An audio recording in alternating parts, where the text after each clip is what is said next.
चलिए कल की जो अधूरी बात है हम उसके ऊपर चर्चा करते हैं कि ब्राह्मण शरीर में ऐसी कौन सी विशेषता है। और ब्राह्मण को सदैव कुछ लोगों ने हमेशा ब्राह्मणों को हमेशा सदैव निशाने पर रखा है। एक हमारे वो मिश्रा जी आए थे ना, हमारे जी वो बोले थे, उन्होंने कहा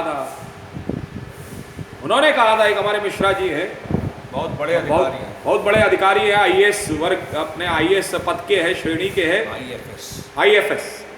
और उन्होंने कहा कि महंत जी आप बोलिए इसके ऊपर। हमेशा अगर हम धर्म ग्रंथों में देखें या अगर हम समाज के एक विशेष वर्ग को अगर हम लोग देखें तो हमेशा समाज का एक विशेष वर्ग ब्राह्मणों को सदैव अपने निशाने पर रखता है। और जब वो ब्राह्मणों को सदैव अपने निशाने पर रखता है तो उसकी स्थिति, अरे ब्राह्मणों ने किसका उत्पीड़न कर दिया साहब, जरा ढूंढिए, लेके आइए मेरे पास जिसका ब्राह्मण ने उत्पीड़न किया। अगर एक व्यवस्था बनी हुई है, उस व्यवस्था निर्धारीकरण के आप विपरीत जाकर के अगर कार्य करते हैं, और अगर कोई व्यक्ति आपको ये समझाने घर में ही ढूंढिए, घर में पिताजी ने एक परंपरा बना रखी है, उस परंपरा के अंतर्गत में आप बच्चा जो है उस परंपरा का निर्वाह नहीं करना चाहता। कोई बच्चे आज के अत्याधुनिक ज्ञान के प्रभाव में आकर के वो कहते नहीं हम ये काम नहीं करेंगे, तो उनको अगर पिताजी सक्षम होते हैं, मां सक्षम होती है, तो उनको रोकने का भरकस प्रयास करती है। साम दाम दंड भेद किसी भी रूप में, तो क्या वह उत्पीड़न माना जाएगा? वह उत्पीड़न नहीं माना जाता। अभी नहीं माता पिता को आप मान लीजिए कि ब्राह्मण है, इसी उदाहरण को अगर हम घटित करें अपने समाज में, तो इसी परिवार के एक माता पिता को आप मान लीजिए कि वो ब्राह्मण विशेष है, और बच्चे जो हैं चूंकि उस परंपरा का निर्वाह नहीं कर रहे हैं, और निर्वाह ना करने के कारण से वह बच्चे अन्य वर्ण के हो गए, ये मान लीजिए एक उदाहरण स्वरूप में है, वह उन नीतियों का पालन नहीं करता, माता पिता दंडात्मक स्वरूप में उन्हें रख रहे हैं, नहीं भाई तुम्हें ये काम करना, तुम्हें इसी प्रकार करना, ये हमारे घर की परंपरा है। अगर हमारे समाज की परंपराओं को बचाने के लिए अगर जो सक्षम है व्यक्ति, वह व्यक्ति अगर किसी भी साम दाम दंड भेद नीति के अंतर्गत में अगर समाज को बचाने के लिए अगर वह कार्य कर रहा है, तो गलत क्या है? चाणक्य ने कहा है, चाणक्य कहता है कि अगर परिवार को बचाने के लिए एक व्यक्ति की बलि देनी पड़े तो निश्चित देनी चाहिए। कुटुंब को बचाने के लिए अगर परिवार को खोना पड़े, हटाना पड़े, परित्याग करना पड़े तो कर देना चाहिए। समाज को बचाने के लिए अगर कुटुंब का परित्याग करना पड़े तो कुटुंब का परित्याग कर देना चाहिए। और देश को बचाने के लिए अगर एक विशेष समाज का परित्याग करना पड़े तो समाज का परित्याग कर देना चाहिए। राष्ट्र सर्वोपरि है, राष्ट्र धर्म सर्वोपरि।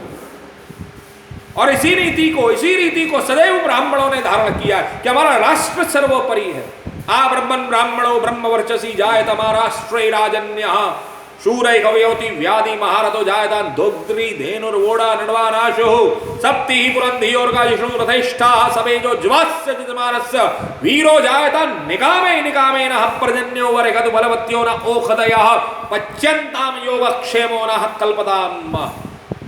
वेद का ये राष्ट्र सूक्त मंत्र जिसके अंतर्गत में आह्वान किया गया चारों वर्णों का, उस चारों वर्णों में ब्राह्मणों को ये आदेश दिया है वेद ने कि ब्राह्मणों, ब्राह्मण भी कौन?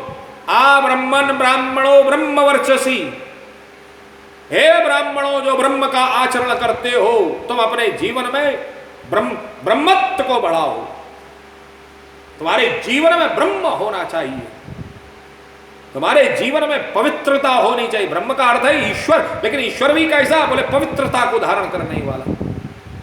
तुम्हारे जीवन में पवित्रता होनी चाहिए, तुम्हारे जीवन में ब्रह्म वर्चस्व होना चाहिए, ईश्वरीय वर्चस्व। तुम्हें समाज के अन्य व्यवस्थाओं से तो तुम अपनी व्यवस्था करो, और तुम्हारी अपनी व्यवस्था क्या है? बोले तुम्हारे अंदर ईश्वर की भावना प्रबल होनी चाहिए, ईश्वर प्राप्ति की भावना प्रबल होनी चाहिए।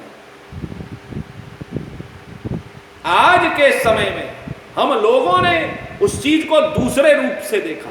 यहां तक कि हमारे यहां पर यह कहा जाता है, जब राजा भी, युवराज भी जब राजा पद को प्राप्त होता है, पहले के समय में जब युवराज राजा पद को प्राप्त होता था तो आचार्य जो कुल पुरोहित होते थे उस राज्य के, वह एक हल्का सा एक जो है लकड़ी, उनका जो दंड होता था पुरोहितों का, आचार्य का, वह आचार्य उस दंड से 3 बार राजा के मस्तक के ऊपर, वो जो राजा जब बनता था तो उसको 3 बार मस्तक से छिड़वाता था, अर्थात उसको 3 बार मारता था, हल्के प्रहार करता था।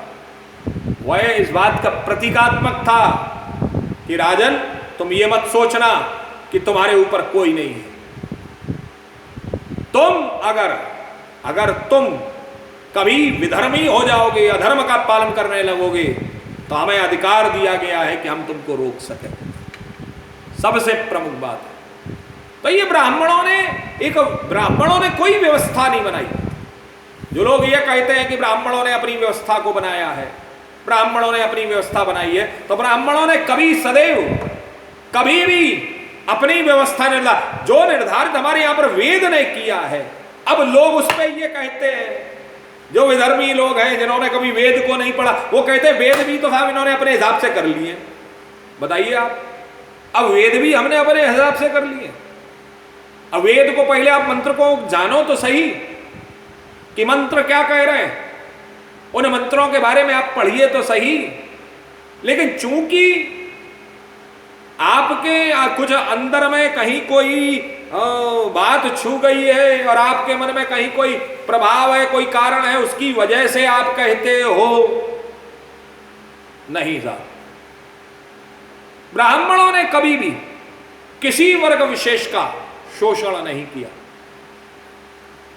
आप पहले उस जानकारी की पूरा लीजिए। हम आधी अधूरी बातों को सुन करके, हम आधी अधूरी बातों को जितने लोग ये कहते हैं कि ब्राह्मणों ने ये किया, ब्राह्मणों ने वो किया, ब्राह्मणों ने फलाना किया, नहीं, आप पहले समझिए, आप पहले ये जानिए, आपको ये जानकारी होनी चाहिए। वेद में जो किया हुआ है, वेद में क्या वर्णित है, वेद में उसका अभिप्राय क्या है, वेद में उसके बारे में क्या कहा जा रहा है। हमें आज के समय में, हमने कभी वेद पढ़ा नहीं, हमने उपनिषदों को पढ़ा नहीं, हमने कभी जो है किसी रूप में पढ़ा नहीं, और हम लोग क्या कहते हैं कि नहीं साहब वो ये गलत लिखा है। इसको एक उदाहरण के तौर पर अगर आप देखें, जिस समाज के एक विशेष वर्ग की हम सदैव, समाज के कुछ लोगों ने सदैव बुराइयां की, पुलिस प्रशासन की लोगों ने सदैव बुराइयां की कि ये ऐसा है, ये वर्ग ऐसा है, ये वर्ग, आज वही पुलिस प्रशासन लोगों की सुरक्षा के लिए अपनी जान को जोखिम में डाल करके वह वर्ग आज सबको सुरक्षित करने का प्रयास कर रहा है। ये डॉक्टरों के विषय में जितने लोगों ने, हम जो पहले, आज से कुछ दिनों पहले, ये 2 महीने पहले तक हम लोग ये कहते थे कि डॉक्टर विशेष वर्ग ने साहब ये कर रखा है, वो कर रखा है, फलाना कर रखा है, ढिमका कर रखा है, कमाई का स्रोत। आज वही डॉक्टर्स, वही चिकित्सक अपनी जान को जोखिम में डाल करके हम और आप सब लोगों को सुरक्षा देने का कार्य कर रहे हैं। ऐसे बहुत सारे वर्ग हैं, वो हम लोगों ने कभी जाना नहीं। हम लोगों ने आधी अधूरी इस बातों को, सत्य को हमने स्वीकार करते हुए, हमने इसको, बड़ी सुंदर सी एक कहावत है, अधजल गगरी छलकत जाए, वह सूत्र हमने निर्धारित किया हुआ है। ब्राह्मण वर्ग ने कभी भी विशेष, सदैव अन्यान्य वर्गों को बढ़ाने का कार्य किया है। जरा विचार करिए, ऐसा केवल ये नहीं है कि ब्राह्मणों ने कभी, यहां तक अन्यान्य वर्गों को उन्होंने आगे ले जा, हर वर्ग को ब्राह्मण ने जोड़ने का कार्य किया है। पहले जब रिश्ते तय करने के लिए जाते थे तो केवल ब्राह्मण नहीं जाता था, ब्राह्मण के साथ में एक नाई भी चलता था। ये नाई ठाकुर जिसको हम लोग कहते हैं, आज भी जब अंत्येष्टि कर्म होता है, अगर ब्राह्मण ने अपना वर्चस्व रखा होता तो वह नाई ठाकुर को आगे रख करके वह कार्य नहीं संपादित करवाता, क्योंकि वह धर्म के मर्म को जानता है, और वह धर्म के मर्म को जानते हुए उसे मालूम है कि ये त्रयोदशी संस्कार में यह है, इस नाई ठाकुर का रहना अति आवश्यक है। कईयों कार्य हैं ऐसे, ऐसा एक कार्य नहीं है, ऐसे कई सारे कार्य हैं। उठावनी इत्यादि में जब हम लोग देखते हैं तो उठावनी में हम लोग देखते हैं वहां पर एक कार्य होता है वो जिसको नाई ठाकुर भैया लोग करते हैं। वह जरा विचार करिए वो कार्य क्या है। वह कार्य होता है कि जल के एक पात्र में उल्टे हाथ की उंगली डलवा करके अंत में उठावनी के पश्चात, यहां शहर में उठावनी होने लगी, गांव में इसका प्रावधान नहीं था। वह जो है नाई ठाकुर जो है वो उस जल में उंगली डलवा करके वह उसको उल्टा ले करता है, फिर उसका यहां पर वो ब्राह्मण आदेश नहीं दे रहा है। जरा विचार करिए, उस संपूर्ण सभा को विसर्जन करने का आदेश, सबको उठने का आदेश कौन दे रहा है? वो नाई ठाकुर जाता है। नाई ठाकुर जाकर के बाहर उस जल के लोटे को उल्टा करता है और उल्टा करके फिर वो कहता है खड़े हो जाओ, तो सब उसके हिसाब से खड़े हो जाते हैं साहब, सब उसके हिसाब से खड़े हो जाते हैं। जरा विचार करिए, कभी हम और आप लोगों ने विचार किया? नहीं किया। और हम लोग इंगित करते हैं कि ब्राह्मणों ने ये कर दिया, ब्राह्मणों ने ये कर दिया, लेकिन वो हमने ये नहीं देखा कि घर में जब कोई बच्चे का जन्म होता है तो उस समय वे ब्राह्मण ही कहता है कि भाई इसके संपूर्ण कार्यों को करने के लिए ये व्यवस्था होनी चाहिए। क्यों? ब्राह्मण ने अगर अपने वर्चस्व को रखा तो उसने अपनी ब्राह्मणी को क्यों नहीं लगा दिया है? घर में पैसे का पैसा आता, घर में पैठवनी रहती, उल्टा ब्राह्मण का अलग होता, ब्राह्मणी का अलग होता। लेकिन नहीं, उसे मालूम है कि ये कार्य अछूत और उससे संबंधित नहीं है, यह कार्य धर्म से संपादित होता है, धर्म के द्वारा, धर्म के अंतर्गत में व्यवस्था है, और वह धर्म के मर्म को एक ब्राह्मण जानता है।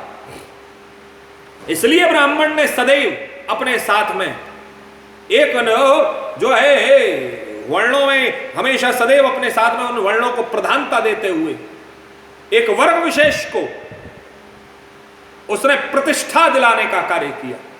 एक वर्ग विशेष को सदैव, जरा विचार करिए, हम लोग कह देते हैं शूद्र शूद्र, लेकिन हमको यह नहीं मालूम शूद्र होता कौन है। जरा विचार करिए, शूद्र की व्यवस्था क्या हम लोग जानते हैं? शूद्र कौन होता है? हम लोग जानते नहीं है शूद्र कौन होता है, क्योंकि हमने पढ़ा नहीं।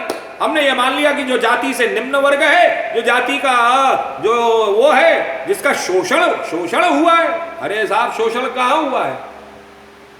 आज भी हमारे यहाँ एक वो आती है वाल्मीकि महिला, जिसके पति हमारे मंदिर के आसपास में जो है अपना कार्य करते हैं, जाति के वाल्मीकि हैं, और वो महिला आकर के हमें देवर जी कहती है।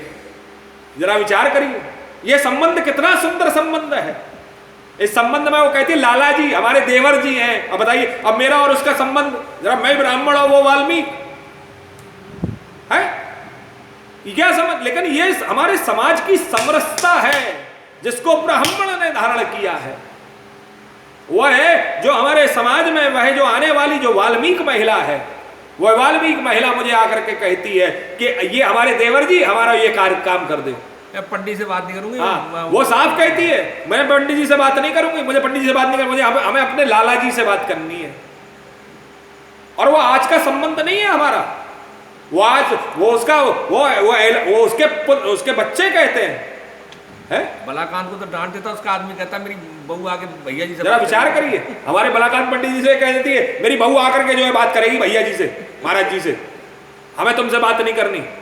ये संबंध किसका? ये समरस, यही तो समरसता है हमारे यहाँ पर। कभी कोई घरों में जो दाई इत्यादि जो पहले जो आती थी महिलाएं, अब वो चूंकि हम लोग समाज से कट गए, एकल समाज में, हमारे समाज में एकल परिवार का महत्व नहीं है। हमारे यहाँ पर एकल, आज के समय में न्यूक्लियर फैमिली हो गई है। वो न्यूक्लियर फैमिली का महत्व हमारे समाज में नहीं है।